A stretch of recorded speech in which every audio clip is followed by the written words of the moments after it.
Salut à tous, dans cette vidéo nous allons parler des matchs de vendredi. Les nouveaux tours des principaux championnats européens commencent. Et dans cette vidéo, nous allons examiner plusieurs rencontres de la journée de jeu que je considère comme les plus intéressantes. Bonne vidéo à tous. Et cette fois, commençons par la première ligue anglaise où la 31e journée sera ouverte par un match. Bournemouth-Manchester United. Pour le combat d'aujourd'hui, le Moncunien semble légèrement favori. À Manchester United, nombreux sont ceux qui y croient, compte tenu des récents résultats de l'équipe de Carrick depuis sa nomination comme entraîneur principal, car la qualité de son jeu est vraiment très bonne. Eh bien, si l'on parle des résultats globaux, ils parlent d'eux-mêmes, car il y a eu beaucoup de victoires. Et il n'y a eu que deux faux pas, une défaite contre Newcastle et un match nul contre West Ham. Mais il faut aussi noter que si l'on analyse chaque match individuellement, on ne peut pas vraiment généraliser. Que tout s'est déroulé de façon parfaitement fluide et simple pour Manchester United lors de ces rencontres, même lorsqu'ils obtenaient des résultats et gagnaient. Il faut aussi souligner que, à l'extérieur, cela reste toujours le cas. Il y a toujours cette incertitude, car la qualité de jeu n'est pas aussi bonne qu'à Old Trafford. Et d'ailleurs, si l'on parle de la gestion de la forme physique, Manchester United ne joue pas en ce moment, hein, dans des conditions de calendrier extrêmement chargées. Leur football paraît assez particulier comparé à celui des équipes qui jouent pratiquement tous les 3 à 4 jours, que ce soit en Coupe nationale en Angleterre, en compétition européenne, etc. C'est pourquoi le match contre Bournemouth soulève aussi certaines questions dans ce contexte. Manchester United sera-t-il physiquement prêt pour cette rencontre aujourd'hui, en particulier à l'extérieur? En ce qui concerne Bournemouth, Bournemouth s'en sort plutôt bien. Dernièrement, ils ont stabilisé leur jeu défensif. On constate que Iraola gère très bien la pression sur l'équipe, malgré le départ de plusieurs leaders cette saison. C'est justement à partir de cette ligne que l'équipe affiche de très bons résultats. Et si l'on parle du facteur terrain à domicile, ils en tirent un avantage plus que correct. La seule chose, c'est que lors des derniers matchs, il y a quelques interrogations sur l'efficacité dans la concrétisation des occasions offensives, car le jeu offensif en lui-même est plutôt bon, je dirais même qu'il est systématiquement à un très haut niveau, mais il manque quelque chose. Il manque parfois de la finition. À mon avis, c'est plutôt une question de temps qu'un problème conceptuel qui pourrait poser des soucis à Bournemouth sur le long terme. C'est pourquoi, en ce qui concerne le match d'aujourd'hui, je ne sous-estimerai pas Bournemouth. Je les écarterai pas aujourd'hui, hein. Et il me semble qu'ils peuvent montrer un très bon football de qualité face à Manchester United. Et peut-être même livrer bataille et obtenir un résultat. C'est pourquoi, concernant mon pronostic pour ce match, je mettrai en avant une option individuelle. Plus d'un but marqué par Bournemouth. J'attends au moins un but des Cherries aujourd'hui. Le match suivant. Aujourd'hui, ça va continuer pour nous. En Serie A italienne, Cagliari va recevoir Naples sur son terrain. En ce qui concerne les Sardes, dernièrement, ils affichent, selon moi, des résultats plutôt cohérents pour eux. L'équipe se trouve en bas du classement 1. On ne peut pas dire qu'ils soient les principaux candidats à la lutte pour le maintien, car lors de la première phase de la saison, ils ont obtenu de très bons résultats, récolté pas mal de points, mais maintenant, il serait temps pour eux de se réveiller dans le bon football qu'ils montraient en début de saison, car si cette dynamique se poursuit, évidemment, ils passeront du statut de candidat non déclaré à celui de candidat évident dans la lutte pour le maintien. Mais dire que cela va forcément arriver contre Naples, je ne l'affirmerai pas, car les Napolitains, c'est le Sud. C'est aussi une équipe et comme le montre la pratique, il est très difficile pour les équipes du Sud de jouer dans le Nord et pour celles du Nord de jouer dans le Sud de l'Italie. Mais Cagliari et Naples sont deux équipes du Sud, et comme le montre la pratique, les Napolitains, lorsqu'ils viennent en Sardaigne, n'ont généralement pas de problèmes fondamentaux dans leur jeu, et obtiennent très souvent le résultat dont ils ont besoin. Oui, il leur arrive parfois de rencontrer des problèmes de concrétisation de leurs occasions, mais en ce qui concerne le jeu collectif, dans l'ensemble, les Napolitains s'en sortent plutôt bien. Et en ce qui concerne la situation actuelle de l'effectif, elle s'améliore à chaque journée. Chez l'équipe de Conte, des joueurs clés font leur retour sur le terrain. Il me semble que cette situation devrait encore s'améliorer, dans le sens où Naples doit consolider sa position au championnat. Bien sûr, il n'est pas question ici de lutter pour le titre, hein, car Naples a déjà perdu trop de points auparavant, mais l'équipe peut tout à fait conserver sa place dans la zone Ligue des Champions. Mais pour cela, il faut aussi prendre des points dans ce genre de match, comme aujourd'hui contre Calgary. Alors qu'est-ce que j'attends de ce match aujourd'hui? Simplement une victoire assurée de Naples. C'est pourquoi mon pronostic, c'est la victoire de Naples dans ce match. Naturo. Aujourd'hui, on continue avec la Liga espagnole. Villarreal va recevoir la Real Sociedad sur son terrain. Et on peut dire que c'est l'une de ces rencontres intéressantes où Villarreal affronte une équipe du top 4. Pour l'instant, ils n'ont en principe aucun souci à se faire pour conserver leur place dans cette zone. Peut-être que c'est justement le résultat du fait que, lors des dernières journées, Villarreal montre un football assez particulier, pas très efficace. Mais je ne construirai pas toute une histoire autour de ces matchs, comme celui contre Alaves ou la défaite contre Barcelone, avec 4 buts encaissés. Il n'y a pas lieu de paniquer, car même dans ces rencontres, le football de Marcelino restait assez structuré et plutôt bon. La seule chose, c'est que parfois l'équipe montrait simplement des faiblesses ponctuelles. Appelons cela une baisse d'efficacité, que ce soit dans le jeu offensif ou défensif. Quant au Real, il a toujours bien joué, il a retrouvé la forme. Ces 3 derniers mois, l'équipe de Pellegrini, les Matalassiers, affiche tout simplement des résultats remarquables. Mais en même temps, je ne serais pas trop enthousiaste à propos de cette équipe, car même s'il y a une certaine progression, le Real a toujours cette saison une sorte de plafond. Contre les équipes du milieu du classement, il joue assez sereinement, mais face au leader du championnat, on observe comme d'habitude énormément de problèmes, ce que le match contre l'Atlético de Madrid qu'ils ont disputé tout récemment a bien montré. Début mars, ils ont encaissé 3 buts et en ont marqué 2. Mais il faut comprendre qu'il y avait là, par contraste avec ce qui se passait sur le terrain, une très grande différence de niveau.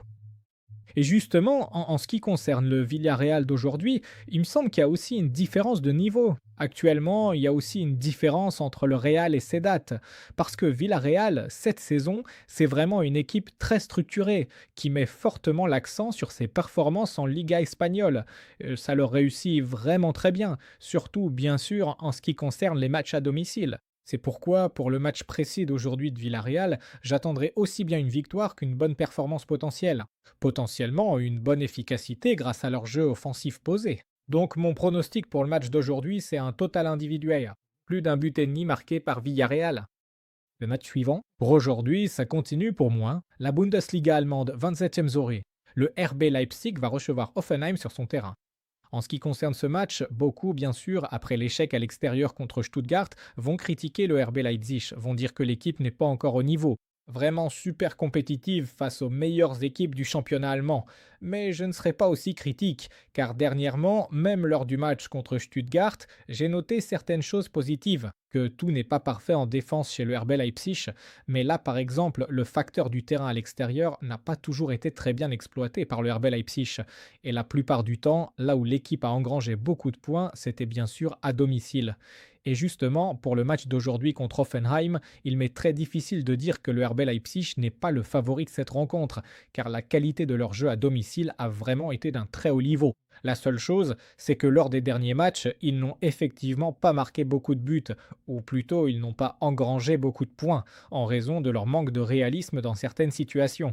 Et puis, pour être honnête, les adversaires ont bien sûr marqué beaucoup plus de buts qu'ils n'avaient réellement créé d'occasion. C'est pourquoi aujourd'hui, le RB Leipzig est peut-être même un peu sous-estimé, même si l'on regarde la cote, elle est en fait fixée de manière assez objective aujourd'hui.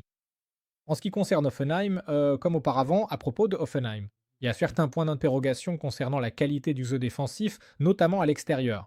Cette saison, Hoffenheim, comme lors de certaines saisons précédentes où ils étaient très bien placés en Bundesliga allemande, ils se distinguent par une très bonne mobilité en attaque, mais tout cela devient un certain problème lors des matchs contre les leaders du championnat, car un football offensif trop agressif entraîne, bien sûr, certains inconvénients, notamment en offrant beaucoup d'espace exploitable à leurs adversaires. Naturellement, les adversaires aiment beaucoup en profiter en menant des attaques en profondeur, des attaques en contre, ou tout simplement des actions de contre-attaque, ce qui explique pourquoi Hoffenheim encaisse des buts à l'extérieur. On peut dire que cela se produit de manière assez systématique et régulière, mais aussi qu'ils encaissent un très grand nombre de buts lors de certains matchs contre les leaders du championnat. Par exemple, le dernier match évident était celui contre Bavaria, où ils ont encaissé 5 buts, même si avant et après, contre Cologne et contre Offenheim, ils en ont encaissé 2. En ce qui concerne le match d'aujourd'hui, je désignerai Arba Leipzig comme le favori, et mon pronostic pour ce match est une victoire. Arba Leipzig. Prochain combat. Aujourd'hui, nous continuons. La Ligue 1 française et la 27e journée débutent par un match entre Lens et Angers. Eh ben, il y a une histoire très intéressante ici. Étant donné que Lens a affiché un football très irrégulier et pas toujours de grande qualité lors de ses derniers matchs, l'équipe a longtemps figuré parmi les prétendants sérieux au titre de champion. Ils n'ont pas encore perdu statut, mais étant donné qu'ils ont perdu des points, pas contre les adversaires les plus, disons, difficiles. Il s'agit en particulier de Lorient lors de la journée précédente. Certes, Strasbourg et Monaco occupent des positions plus élevées, mais ce sont aussi des équipes assez stables contre lesquelles il était tout à fait possible de prendre des points, surtout à domicile. Mais Lens n'a pas su le faire. Et il se trouve donc que malgré tout ce qui s'est passé lors des derniers matchs, notamment en ce qui concerne la qualité du jeu défensif, Lens continue d'avancer en tant que favori à chaque rencontre, grâce à son autorité et aux résultats obtenus en début de saison. Pourtant, aujourd'hui, face à Angers, ce statut de favori suscite quelques interrogations, surtout si l'on regarde la ligne des attentes. Personne n'attend rien d'Angers. Tout le monde attend surtout de Lens une victoire écrasante, avec l'accent mis sur la concrétisation de plusieurs buts. En ce qui concerne justement la réalisation de plusieurs buts, effectivement, Lens peut y prétendre ici. On peut s'attendre à un tel résultat, car en attaque, ils ont globalement tout réussi jusqu'à présent. Mais pour moi, le point clé, c'est que l'équipe a beaucoup régressé en défense, surtout si l'on parle de la dernière période. Pendant très longtemps, ils faisaient partie des meilleures équipes en termes de qualité défensive, précisément en Ligue 1. Mais dernièrement, ils encaissent beaucoup de buts. Je dirais même bien trop pour une équipe qui est censée viser la première place ou au moins l'une des trois premières positions qui garantissent une qualification pour la Ligue des Champions la saison prochaine. C'est pourquoi, même si Angers possède l'un des plus gros potentiels offensifs, dans le match d'aujourd'hui, j'attendrai potentiellement un but des visiteurs. Ils ont un bon jeu de contre-attaque et si Lens décide de jouer un football trop actif avec une ligne défensive haute dans un format statique à domicile, alors Angers peut naturellement en profiter. Par conséquent, mon pronostic pour le match d'aujourd'hui est un but. Angers, dans ce combat, notre prochain match du jour se poursuit également. Serie A italienne, 10e journée, match plus tardif, le Genoa recevra l'Udinese à domicile. Peu de gens considèrent l'Udinese comme un favori évident dans ce match, surtout si l'on tient compte de la forme affichée par le Genoa lors du dernier match. Mais il est très difficile d'ignorer la position actuelle du Genoa, car ce n'est pas un leader de l'équipe ni un leader du championnat. C'est plutôt une équipe solide du milieu de tableau, tout comme l'Udinese, qui peut à chaque match proposer un très bon football, mais aussi complètement passer à côté, et qui, globalement, laisse beaucoup de questions sur son jeu. C'est pourquoi, entre ces deux équipes, je mettrai probablement un signe d'égalité et je n'accorderai pas un net avantage au Genoa. Oui, le facteur du terrain à domicile. Pour le Genoa, cela joue un rôle assez important. Mais en ce qui concerne l'Udinese, il aurait beaucoup plus facile de jouer en tant qu'outsider quand on n'attend rien d'eux. Et justement, dans ce genre de confrontation, l'équipe de Rognac peut, en principe, obtenir de très bons résultats, comme cela a été le cas lors d'un certain nombre de matchs précédents. Oui, les résultats sont également instables. Oui, l'équipe perd très souvent des points à l'extérieur, parfois elle perd, parfois elle ne montre rien du tout sur le terrain, en termes de qualité de jeu, mais cela arrive bien moins souvent que lorsque l'équipe montre tout simplement une assez bonne qualité de jeu. C'est pourquoi, à l'heure actuelle, il est très difficile de désigner un favori entre ces deux équipes. Il me semble que Gênes va ici prétendre un football plus offensif en termes d'action offensive en attaque positionnelle. En ce qui concerne l'équilibre général du jeu et par exemple la qualité du niveau de jeu, comme d'habitude, les équipes russes laissent beaucoup de questions à ce sujet, et l'Udinese peut en profiter. Donc en ce qui concerne mon pronostic pour ce match, honnêtement, je m'attends à un résultat nul, mais en tenant compte du fait que l'Udinese est une équipe qui, même en tant qu'outsider, peut prendre des points et obtenir des victoires. Et en tenant compte de la répartition des cotes sur la ligne, c'est ce que je mettrai en avant pour moi. Par exemple, l'option selon laquelle l'Udinese ne perdra pas ce match. C'est mon pronostic.